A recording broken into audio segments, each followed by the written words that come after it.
Good morning, everyone. Welcome to another grade 12 English first additional language lesson with Andy Swa Maka. I hope you're having a lovely Friday. It is Friday.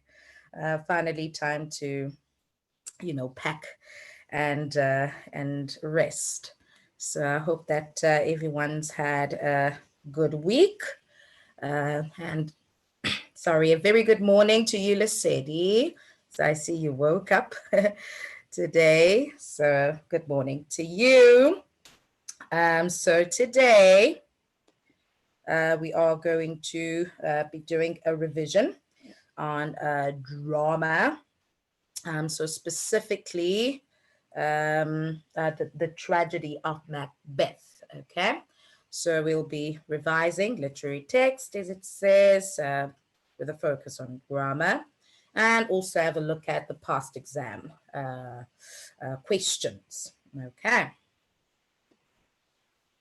Okay, so just a few tips to prepare for your exam. So it's important in this particular text to learn some facts about the playwright, to understand the historical background to the play, use summaries to revise. There are quite a lot of resources available online, and I'm sure you are given material at school as well. So please make use of those and use these summaries.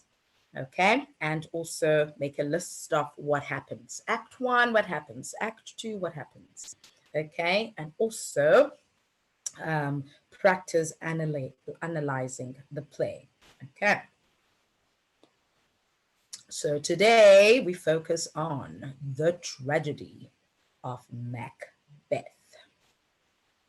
All right, so let's see. So just a moment. So what we're going to do is just read the summary of the tragedy of Macbeth. Okay, and it reads as follows. The play begins with a brief appearance of a trio of witches and then moves to a military camp where the Scottish king Duncan hears the news that his generals, Macbeth and Banquo, have defeated two separate invading armies, one from Ireland, led by the rebel MacDonald, and one from Norway. Following their pitched battle with these enemy forces, Macbeth and Banquo encounter the witches as they cross a moor. The witches prophesy that Macbeth will be made thing, that is a rank of Scottish nobility, of Cornwall, and eventually King of Scotland. They also prophesy that Macbeth's companion Banquo will beget a line of Scottish kings, although Banquo will never be king himself. The witches vanish, and Macbeth and Banquo treat their prophecies skeptically until some of the King's Duncan's men come to thank the two generals for their victories and to tell Macbeth that he has indeed been named Thane of Cornwall. The previous Thane betrayed Scotland by fighting for the Norwegians, and Duncan has condemned him to death. Macbeth is intrigued by the possibility that the remainder of the witch's prophecy, that he will be crowned king, might be true, but he is uncertain what to expect. He visits with King Duncan, and they plan to dine together at Inverness, Macbeth's castle that night. Macbeth writes ahead to his wife, Lady Macbeth, telling her all that has happened. Lady Macbeth suffers none of her husband's uncertainty. She desires the kingship for him and wants him to murder Duncan in order to obtain it. When Macbeth arrives, At Inverness, she overrides all of her husband's objections and persuades him to kill the king that very night.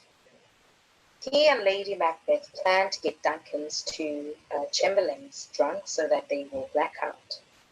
The next morning, they will blame the murder on the chamberlains, who will be defenseless as they will remember nothing.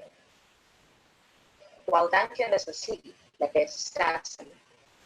Despite his doubts and the number of supernatural portents, including a vision of a bloody dagger, when Duncan's death is discovered the next morning, Macbeth kills the chamberlains, ostensibly out of rage at their crime, and easily assumes the kingship. Duncan's sons, Malcolm and Donald, flee to England and Ireland, respectively, fearing that whoever killed Duncan desired their demise as well. Fearful of the witch's prophecy that Banquo's heirs will seize the throne, Macbeth hires a group of murderers to kill Banquo and his son Flint. They ambush Banquo on his way to the royal feast, but they fail to kill Flint, who escapes into the night. Macbeth becomes furious as long as Flint is alive, he fears that his power remains insecure. At the feast of that night, Banquo visits again. When he sees the host, Macbeth rages, fearfully starting his guests, with most of the great Scottish nobility. Lady Macbeth tries to neutralize the damage by his kingship inside, increasing resistance from his lords and subjects. Frightened, Macbeth goes to visit witches in their garden. There they show him a sequence of humans and spirits who present him with further prophecies. He must beware of that the Scottish woman who opposed by his accession to the throne. The other king will be operating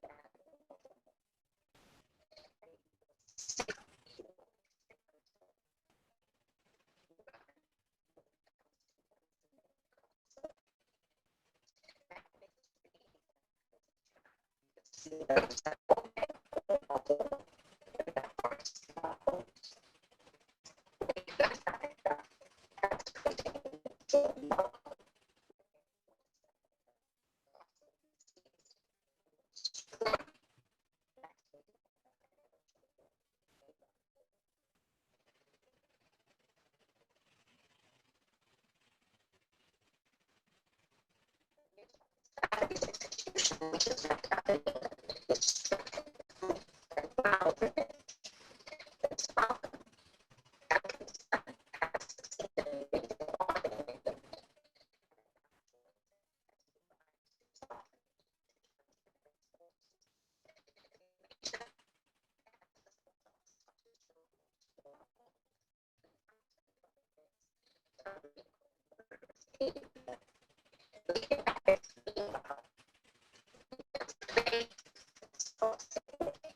Which was believed to be lasting over hours. Before Agnes arrived, Agnes received news that she has a daughter's son. Both of them taken to and submitting despair. Nevertheless, he awaits the English and fortified assassinate, to which he seems to have withdrawn in order to defend himself. Sometimes, and the witch's prophecies guarantee his invincibility. He is struck down with fear, however, when he learns that an English army is advancing on Thursday, sheltered from bowels covered with Brentwood is indeed a good Thursday, offending half of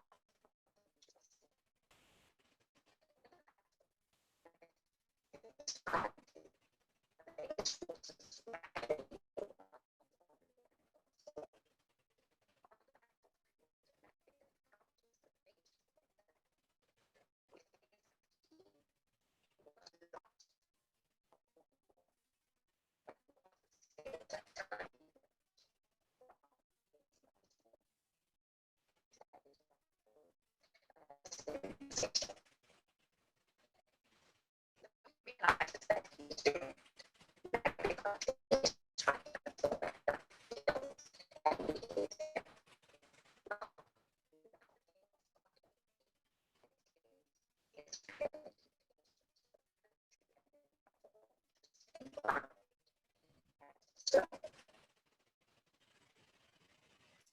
Right, and that is a summary of the play.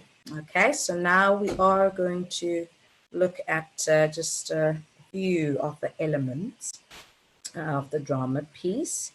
Okay, welcome. I see, okay, there are some of you here, so welcome, guys. So we are revising the tragedy of Macbeth play.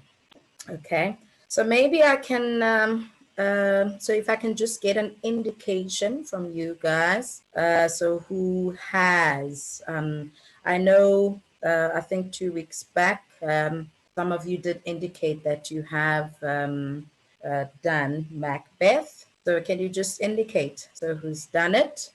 And maybe tell us what you think the setting is in this play. So what is the setting?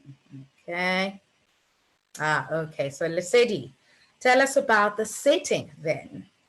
So where does this take place? When does it take place?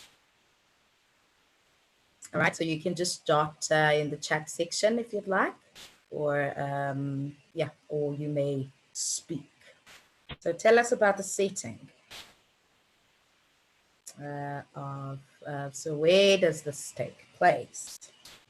Okay, or anyone else who has, yeah, so who has encountered or who has done or studied this piece. Okay, yes, exactly. So it takes place in Scotland, Dunsinane Hill. Thank you, Lesedi. All right, and okay, so we're only going to choose certain elements, okay? Otherwise, it'll take us 3 hours to finish the whole thing. But what I would like us to hop on next would be characters, okay? Character analysis there.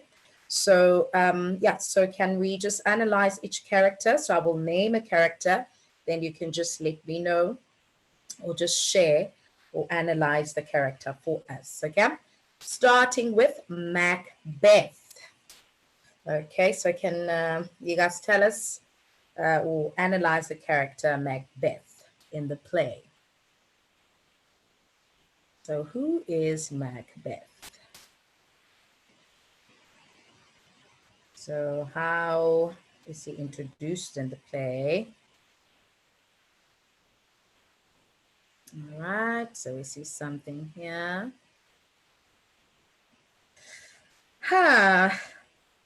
Is Macbeth a protagonist or an antagonist of the play? Guys? Okay. Lesedi says he's the antagonist of the play. Do we agree? Disagree? What do you think? So remember, so protagonist drives the action. Okay. And the antagonist would be the person who seemingly opposes, okay, the driver of the action. So what do you think? So in fact, we would say there that Macbeth is a protagonist of the play because he drives the action, as I've said. So his ambition and attempts to realizing the destiny that's foreseen by the witches, right? Yeah. Okay. All right. So thank you, Lesedi. So you add there. So he first starts out as a general of of the Scottish army alongside Banquo. Yes, exactly. Lovely. Good job there. So as Lesedi said there, so he's a Scottish general and the Thane of Glamis, who is led by wicked thoughts by the prophecies of the three witches, okay? So especially after the prophecy that he will be made Thane of Cawdor comes true. So Macbeth is a brave soldier and a powerful man, but he's not a virtuous one. So he's easily tempted into murder to fulfill his ambitions to the throne. And once he commits his first crime and is crowned King of Scotland, he embarks on further um, horrible acts, just, without even thinking about it. So ultimately, Macbeth proves himself better suited to the battlefield than to political intrigue because he lacks the skills necessary to rule without being a tyrant. So he becomes a tyrant. And his response to every problem is violence and murder. Okay, right. So, what about Lady Macbeth? So, anyone who would like to analyze that one? Lady Macbeth. So, who is she? What is she? All right. Thank you, Lesady. So, Lesady says, yeah, so Lady Macbeth poisons Macbeth into committing this murderous act. She insults him by calling him soft. Exactly. So she basically provokes him, right? And uh, basically, if he's called soft there, then she's challenging his manhood, right? Which further really fuels him to commit these acts. Yeah. Uh, but there's a twist with Lady Macbeth. She starts off as this, so provocative, power hungry person. But we see later she ends up committing suicide, right? Because she can no longer bear the consequences of her actions. So, what do you guys think there? Do you think she's a villain or the victim? Because remember, this all started off with the three witches who, showed Macbeth what was to come. And so Macbeth shared all this to his wife, and that's where, all this desire, to get her husband to become this powerful man, arose. So, what do you think? Do you think that Lady Macbeth is a villain, or do you think she's a victim? As we can see at the end, she ends up, not, she can no longer bear the consequences. She ends up sleepwalking and killing herself. So, what do you guys think? Villain or victim? Mm. Okay, so she's a villain, Lesedi says, who ends up becoming a casualty of her own stupidity. That is true. That is true. So she made herself a victim, but that was due to her own actions, isn't it? She at I think in every phase or level had the choice of pulling out and realizing just how evil the intentions were, the actions were, but continued. And later, that all came back to her. So she was a victim of her own doing. And so the three witches, so let's analyze the three witches. So we would say there, yeah, you reap what you sow, exactly. All right, so the three witches, so I would say that, so they plot mischief against Macbeth using charms, spells, and prophecies. So their predictions prompt him to murder Duncan, to order deaths of Banquo and his son, and to blindly believe in his own immortality. So he becomes, he thinks is invincible because of the prophecies that were told to him. So the play leaves the witches' true identity unclear. So aside from the fact that they are servants of Hecate, so we know a little about their place in, in the whole play. But basically, they are the drivers, and they really were the fuel of Macbeth's ambition to become king, and they are the ones who sowed that seed, which led him to become ruthless and basically just kill everybody, anyone who stood or who seemed to be a hurdle in achieving his his goal of becoming king.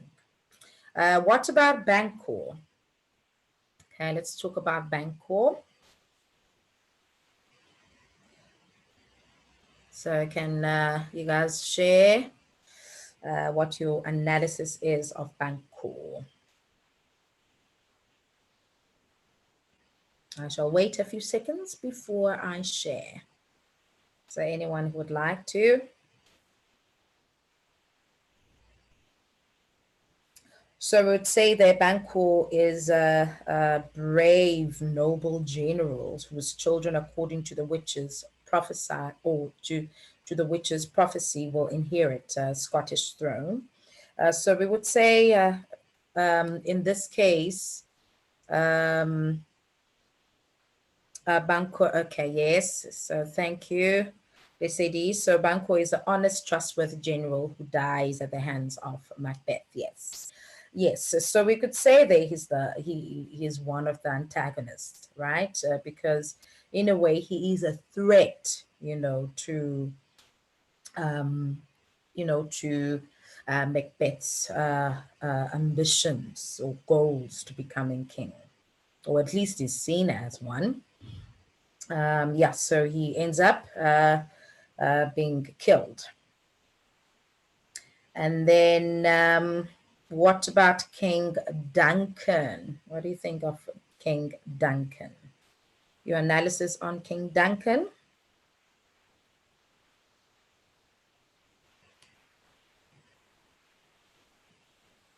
So there we would say, so he was the good king, right? So also antagonist, definitely. A good king of Scotland, whom Macbeth, in his ambition for the crown, murders. So he also dies at the hands of Macbeth. He's the model of a virtuous, benevolent, and far-sighted ruler. So his death in the play, we would say, signifies the destruction of an order in Scotland that can be restored only when Duncan's line in the person of Malcolm once more occupies the throne. And as we see in the play, Macbeth basically wants to destroy all that because that is what gets in the way of achieving or achieving his goal. And we look at Malcolm. So uh, Malcolm is the son of Duncan, and his restoration to the throne symbolizes or signals rather Scotland's return to order following Macbeth's reign of terror. So Malcolm there becomes a serious challenge, again another hurdle to Macbeth with Macduff's aid. So as we read in the summary, so Malcolm gets support from Macduff. And before this, he appears weak and uncertain of his own power, as when he and Donalbain flee Scotland after their father's murder, but later rises and is able to defeat, oh dear, Macbeth. Okay.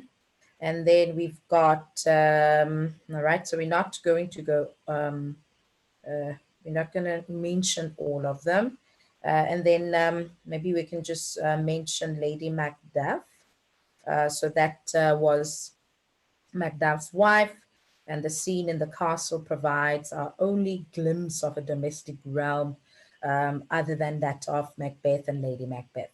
So she and her home serve as contrasts to Lady Macbeth and the hellish world of Inverness. Okay, so they were quite opposite in terms of character and how their homes were. So in plain English, we would say Lady Macbeth's, um, space was really the one who was very cold, whereas with Lady Macduff, it was quite warm. Um, so those would be the just plain opposites. All right. And what about themes? Can you suggest some themes? What do you think are the themes here um, of this piece? Can you guys suggest the themes? What do you think the themes are here?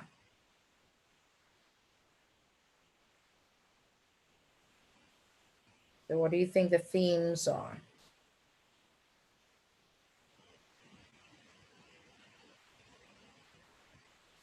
So maybe we can say there, yeah, okay, so I see something. Greed, definitely. Betrayal, yes. Lust, revenge, all these negative, dark, yeah, just very dark things. So violence, we would say. Disloyalty, definitely. So if we look at the relationships as well, so loyalty is broken there. And maybe we can also talk about masculinity. We can see there when Macbeth feels challenged, his manhood is challenged because the wife says that, you're soft. So he is expected to act like a man, And so his acts in his mind or in their mind would be basically destroying everything that stands in their way of attaining the power that they are so thirsty for, right? And so we can say, yeah, jealousy as well. Thank you, Lesedi. So if we talk about the corrupting power of unchecked ambition, for example, so we would say that is the main theme there. So the destruction comes when ambition goes unchecked by principles, morals that bind us. So this is shown in the play's two main characters. So Macbeth, he is this courageous Scottish general. Who's not naturally inclined to commit evil deeds. So he is, he starts off as this good person who doesn't realize that he is easily corruptible.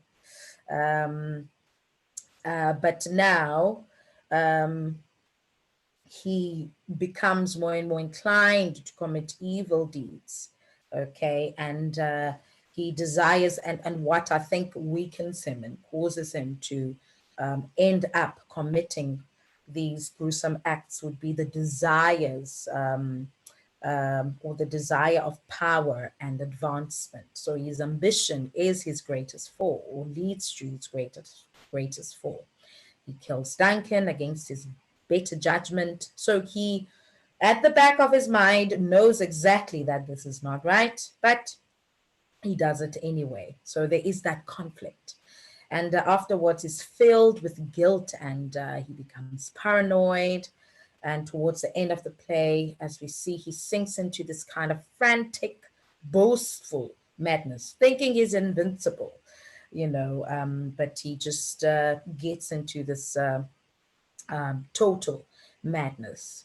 And if we look at Lady Macbeth, um, she basically pursues her goals with greater determination, yet she's less capable to handle the consequences of her immortal acts. So, as it is expressed there, she ends up, committing suicide because she can no longer bear. So she can no longer bear the consequences of the actions that they have committed. She sees blood in her hands.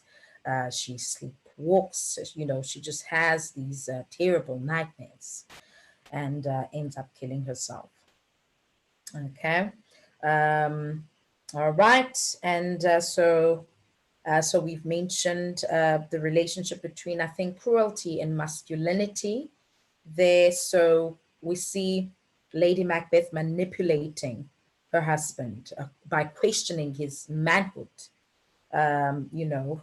saying that he's soft. So she wishes that herself could be, so she herself could be, just not get that woman label. So saying that, for example, she does, she doesn't contradict Macbeth when he says that a woman like her should give birth only to boys. So in the same manner that Lady Macbeth provokes her husband on the murder, so Macbeth also provokes the murderers he hires to kill Banquo by questioning their manhood. Such acts also show that both Macbeth and Lady Macbeth equate masculinity with, aggression, pure aggression. And whenever they, talk about or they speak of manhood, there's, that is equated with violence, or whenever they speak of manhood, violence follows. So basically, what they understand about manhood allows the political order in the play, which, as we can see, leads to chaos. Okay. All right. So there's quite a lot. Ambition, we would say, is also one of the themes there. Okay. So what about the tone? What do you think of the tone?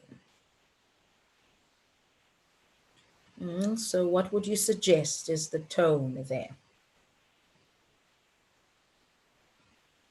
So I would say there, in my view, so please, you can just continue writing your comments in the chat section, okay?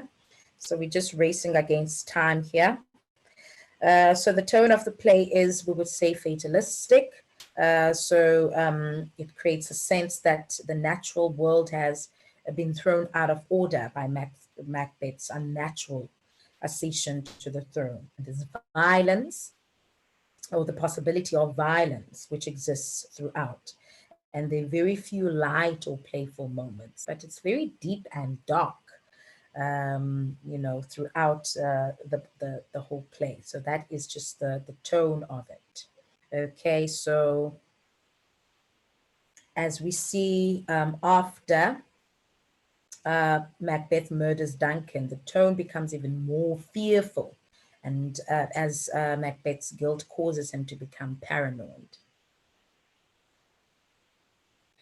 Yeah, so thank you, Lesedi. So it's quite dark, right? And there's witchcraft that is involved. So we speak of this unnatural, just this unnatural order, or this unnatural sense. Okay, great stuff. So we can just continue there. So just looking at the, so at the plot. So we would say there, a rising action would be, for example, where Macbeth and Banquo encounter the witches. That's where we would say that the encounter with the witches initiates both conflicts, okay? And where Lady Macbeth's speeches, provoke Macbeth into killing or murdering Duncan and seizing the crown. And the climax, what do you think the climax is there? So what would you suggest the climax is there?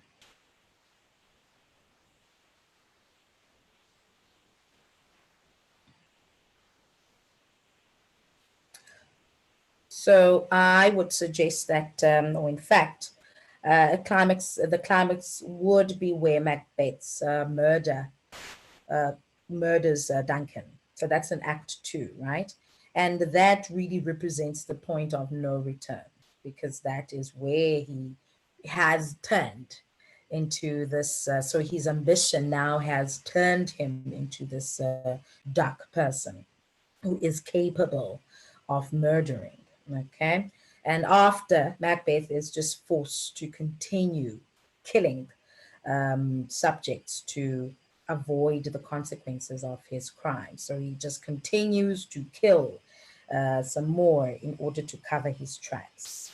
And the falling action, they would say Macbeth's increasingly brutal murders. He kills Duncan's servants, a banquet, Lady Macduff, and her son. So he just becomes darker and darker. And Macbeth's final confrontation with Macduff, and and the opposing armies as well. All right.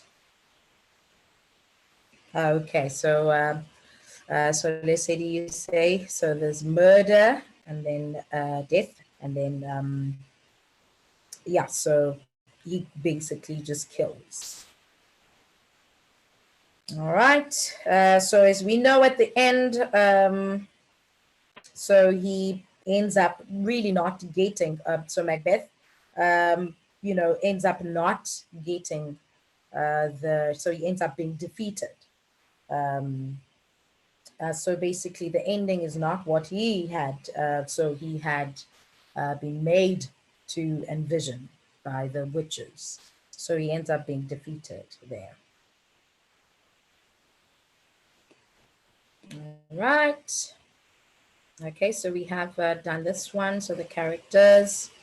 So we've said the protagonist there would be Macbeth. So the antagonist would be basically everybody he has seen or he saw as threats. Okay, so we'll move on. And so we have 9 minutes. Oh, goodness. Okay, so we'll just now have a look at examples of questions that we would get in an exam. Okay, so I have 2 extracts, or rather two activities based on 2 extracts that we will be going over. Right, so read the extracts from the play below and answer the questions set on each. So the number of marks to each question serves as a guide. So please just be mindful of that, okay? So it serves as a guide to the expected length of your answer. So you will answer both extracts then, okay? All right, so there's extract A. So I will read it just for the sake of the time. So it reads, doubtful it stood as 2 spent swimmers that do cling together and choke their art. The merciless MacDonald, worthy to be a rebel, for that, or for to that, the multiplying villainies of nature do swarm upon him. From the western isles of kerns and gallow glasses is supplied, and fortune, on his damned quarrel smiling, showed like a rebel's whore. But all's too weak for brave Macbeth. Well he deserves that name, disdaining fortune with his brandished steel, which smoked with bloody execution, like Valor's minion carved out his passage, till he faced the slave, which ne'er shook or never ne'er shook hands, nor bade farewell to him, till he unseamed him from the nave to the chops, and fixed his head upon our battlements. O valiant cousin, worthy gentleman, as whence the sun gins his reflection, shipwrecking storms and direful thunders break, so from that spring whence comfort seemed to come, discomfort swells. Mark, King of Scotland, Mark, no sooner justice had, with valor armed, compelled these skipping kerns to trust their heels. But the Norwegian lord, surveying vintage, with furbished arms and new supplies of men, began a fresh assault. Dismayed, not this our captains, Macbeth and Banquo, yes, as sparrows, eagles, or the hare, the lion. Okay, so that would be Act 1, Scene 2. So we will be answering, so questions based on that. Okay, we have 5 minutes, so I think we will only be able to do the first activity. So if you had to introduce the characters to the audience before the play or before the play is performed, how would you introduce Macbeth and Lady Macbeth? So how would you do that? So the 3.1.1 question states, so if you had to introduce the characters to the Macbeth before, or to the audience before the play is performed, how would you introduce Macbeth and Lady Macbeth? So let's hear it. So how would you do that?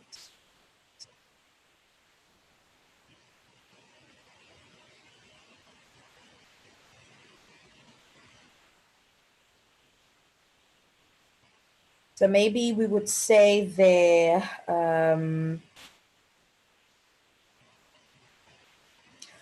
so bravely, definitely, because Macbeth was definitely a brave one. Then we could say maybe also ambitious. So I would say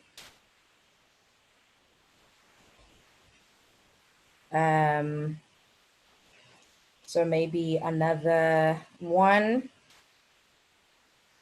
I would probably say so maybe Lady Macbeth was, one who was quite hungry for power. So I would say, right? And so we know that Macbeth was also quite, so he's seen as this, ambitious man, as we've said, and he was so this great leader of Cawdor. So he was seen as that, although later in the play, he becomes a total tyrant. Okay. So 3.1.2. So which, or with which country is Scotland at war?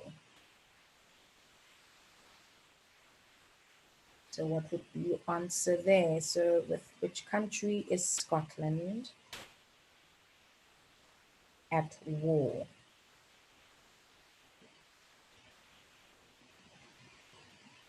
So what would you say your answer is there?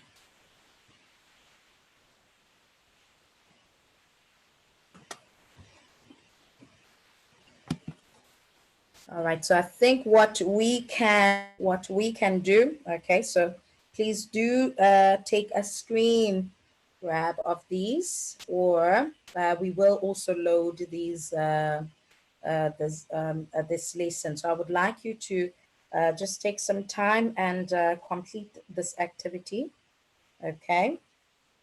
Because unfortunately time is not on our side here. All right, so we will just have to leave it there. So just take a screen grab perhaps, and then we will continue. So we are continuing with revision now. So we will come back to this in the coming days or in the coming weeks. Okay, so so please just continue with this activity, in your own time, and just see how far you get with it. Okay, so we will have to leave it there, unfortunately. So we've got another one there, 3.423, 3.1.42. 3.1.7. So just do a quick screen grab and then see if you can complete it on your own. Okay. All right.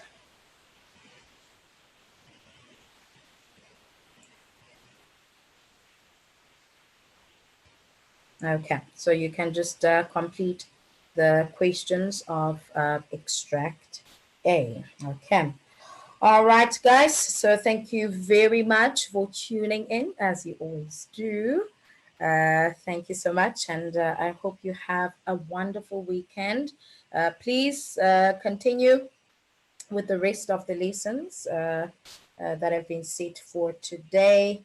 And after, do have a restful weekend.